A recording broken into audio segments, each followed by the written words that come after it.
Hi, everyone.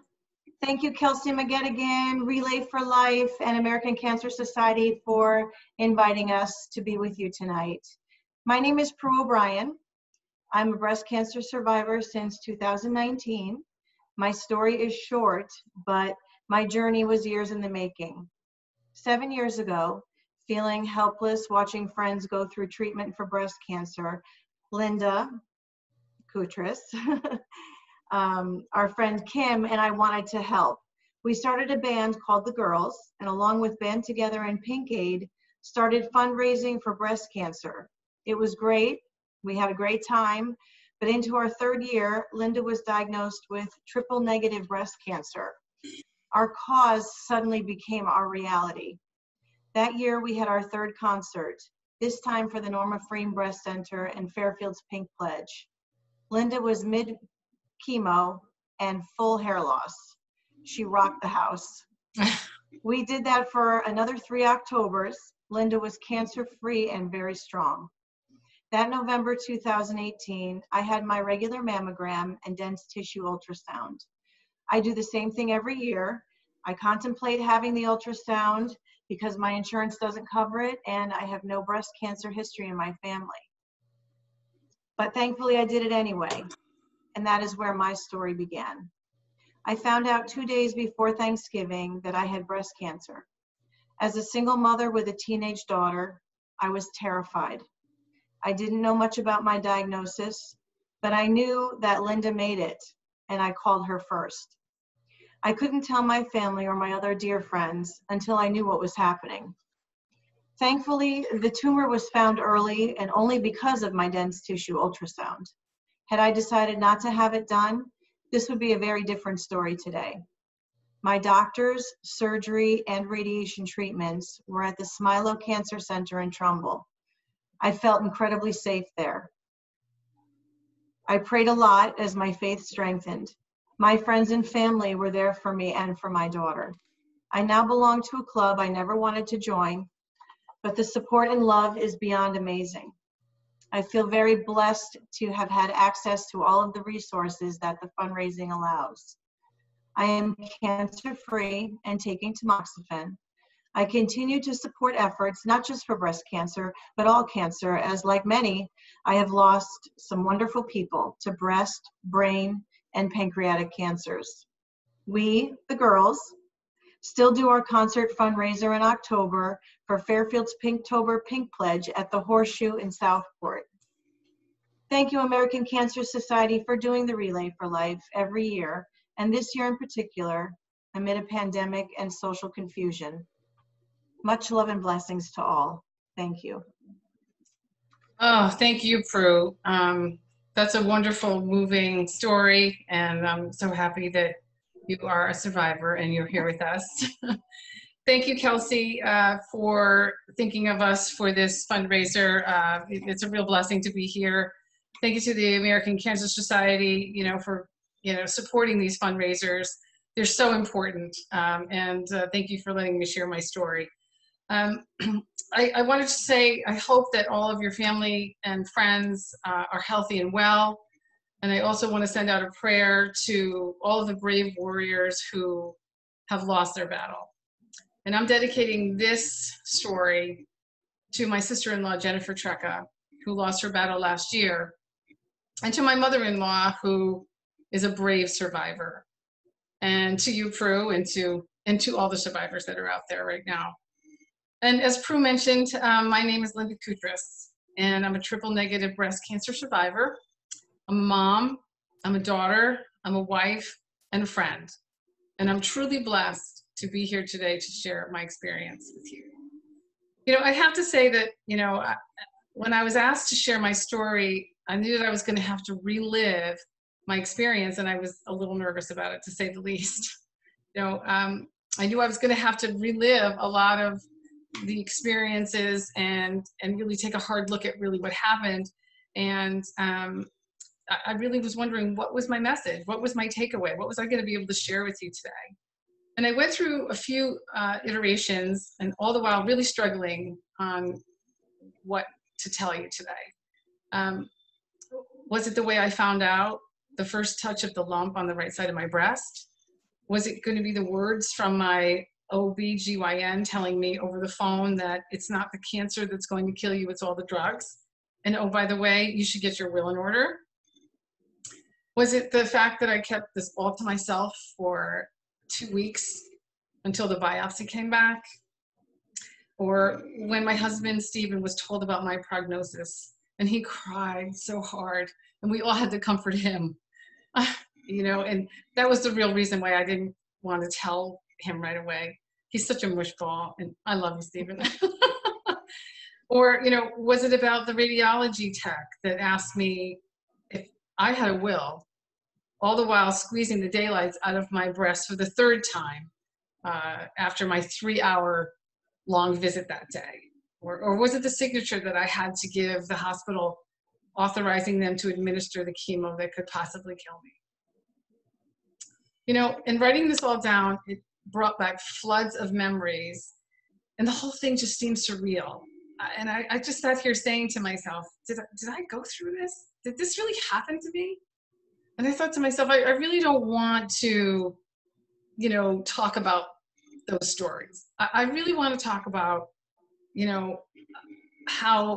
what I learned going through treatment and how it changed me, and how I wish I did more for my mother-in-law and my sister-in-law while they were in treatment. I just didn't get it. I just didn't know what to do until I got it, and then I got it. I had so much love and support from family and friends that I just couldn't believe it. I was resistant at first and told everyone that I was fine while I wasn't, but I certainly didn't want to admit it. I didn't want to be a burden. I felt that if I lived in denial, it would just be easier to deal with this. So much love flooded in, and from my families and friends, and I finally broke down. And they sent gifts and set up food trains and weekly check-ins and calls and rides to chemo treatments and back, and they sent cleaning services. They took care of my 2 young boys, Ryan 11 and Owen 9 at the time, and even a girls' weekend that we went on once I got through the worst of it. And I just felt so blessed, and I was finally understood what someone really needed while they were going through the treatment. And as I said earlier, I wish I had spent more time with my family members that were going through this as well.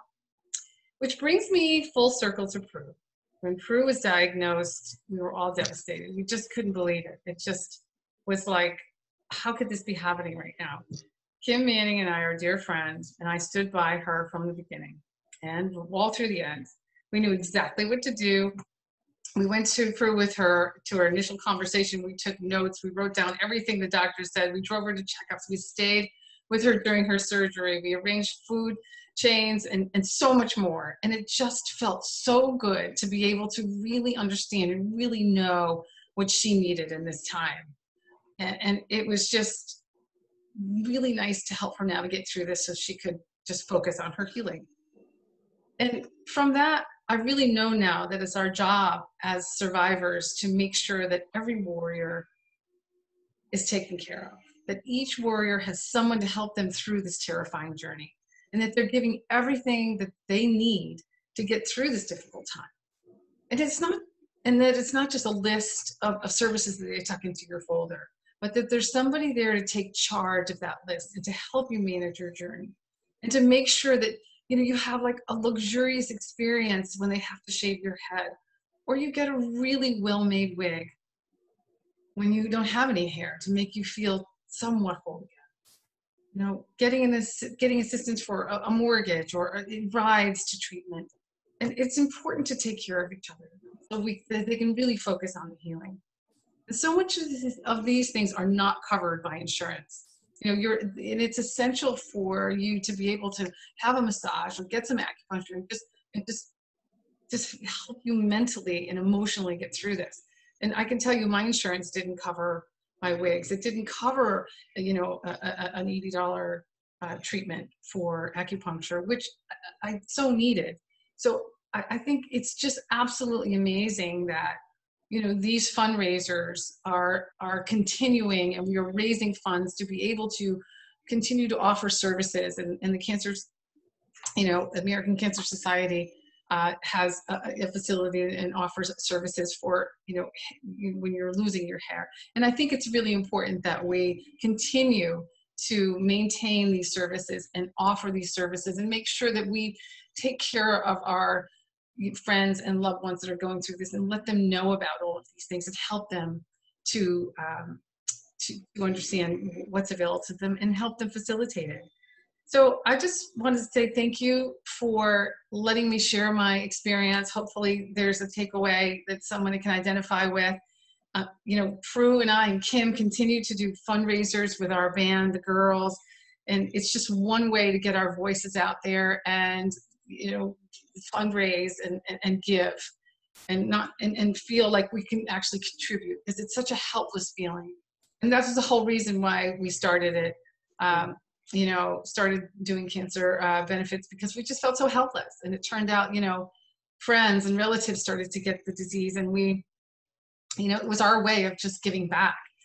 And, so we continue to do that. I continue to offer my services to ear to, newly diagnosed triple negative breast cancer survivors. And hopefully that my experience can give them some comfort.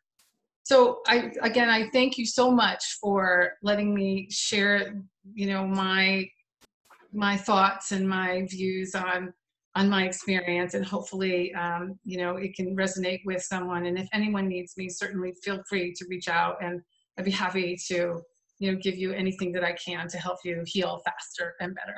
Mm-hmm. So thank you so much. Prue, it's wonderful that you're survived, and we're here together today to be able to do this. So I love you so much. And I couldn't think of anyone else to be here with, Linda. I love you too. I love you. And I just wish everyone healthy and happy, health and happiness and love. So thank you again, Kelsey. We look forward to hopefully playing for the next fundraiser, if we can have one. Hopefully we'll all get out of this quarantine or this virtual meeting zone and be able to be live in person. I know our band would love to participate. Prue and I were actually discussing that perhaps we would see if we can pull together some songs that we've recorded and see if we can share them somehow for the fundraiser. So again, thank you so much, and love to everyone. Thank you. Thank you.